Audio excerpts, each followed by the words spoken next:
Hello, our presentation is on 3 psychological theories relating to childhood development.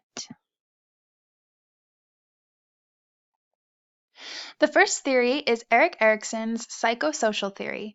According to Erikson, there are 8 phases of psychosocial development, as you can see in the picture on the right.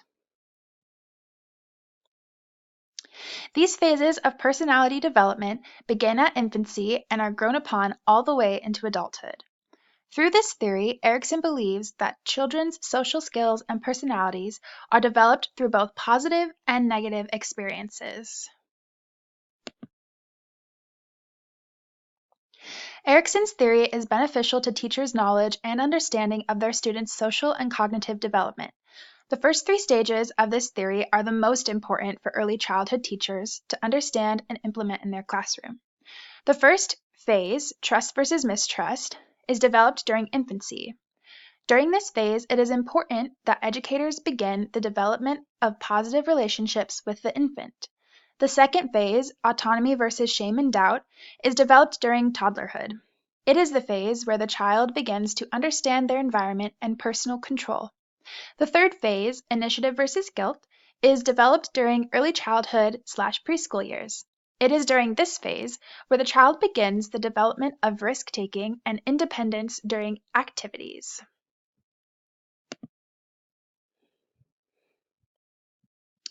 Here are some examples of Erikson's theory in the classroom. Firstly, teachers working with infants can hold them, play with them, and talk to them to begin the establishment of personal relationships and trust. Secondly, teachers working in an early childhood classroom can allow students to make choices for themselves, like picking a snack or a book. Thirdly, teachers can allow students the time to participate in dramatic play scenarios that aid in their development of leadership skills amongst their peers. This helps students to assert control in a safe and encouraging environment. And lastly, teachers can be a voice of encouragement to their students to aid in their sense of identity. They can give them praise and support, showing the students that their development and abilities are noticed and celebrated. The next psychological theory is Maslow's hierarchy of needs. Maslow's hierarchy is most often displayed as a pyramid. The lowest levels in the pyramid are composed of the most basic needs, and the most complex needs are at the top. Maslow's hierarchy explains that the needs at the bottom must be met first before the higher needs are realized. The needs are, from the top to the bottom, self-actualization, esteem, love and belonging, safety, and psychological needs. Once our lower needs are met, we can move on to the next levels of needs.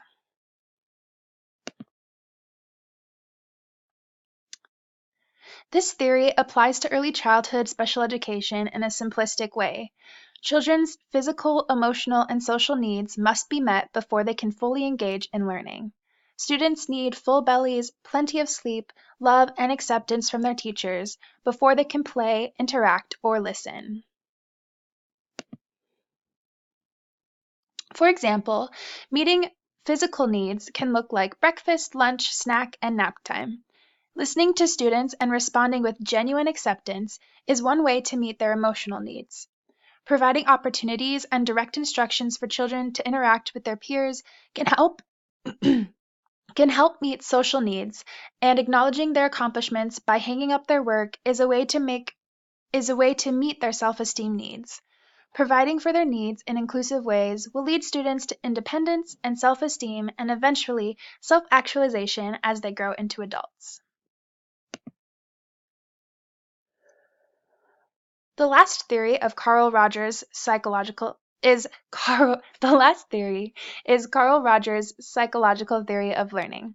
It derives from his theory of self, which focuses on how a person comes to know their real self amongst their perceptions. In his theory of learning, an individual's learning environment should focus on self-interest and influence personal growth.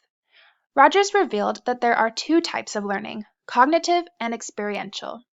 Cognitive learning has less meaning for personal growth.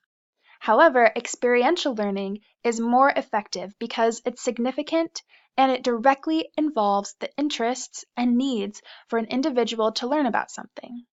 In early childhood special education, these ideas could be used to incorporate person-centered or student-centered approaches to help students with special needs learn effectively.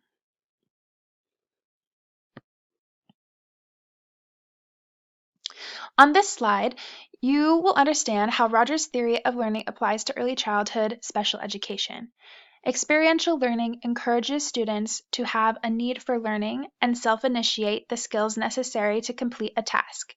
Teachers can support students with special needs by providing a positive climate and remain real, clearly going step-by-step instructions and providing any resources for the student. Examples of how this theory applies to early childhood special education would be teachers using a person-centered approach by following a student's individualized education program or IEP, and students using a student-centered approach by letting the student explore in their own direction at their own pace.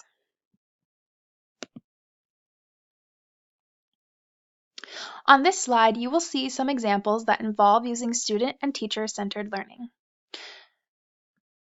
The student-centered learning, you will expect the following. For student-centered learning, you will expect the following. First, allow for student choice. Encourage teachers to give the students a few minutes of downtime to use as they'd like. Second, use open-ended questioning techniques. This practice encourages critical and creative thinking and enhances problem-solving skills. Third, engage in detailed instruction. Fourth, create individual, self-paced assignments. All students don't work at the same speed, and assignments should reflect this. However, for teacher-centered learning, you would see the teacher is the center of knowledge and in charge of learning. Students are usually passively receiving information. The instructor's role is to be the primary information giver and primary evaluator. According to Rogers' student-centered learning, it is better than teacher-centered learning. Well, that's all we have. Thanks for listening to our presentation.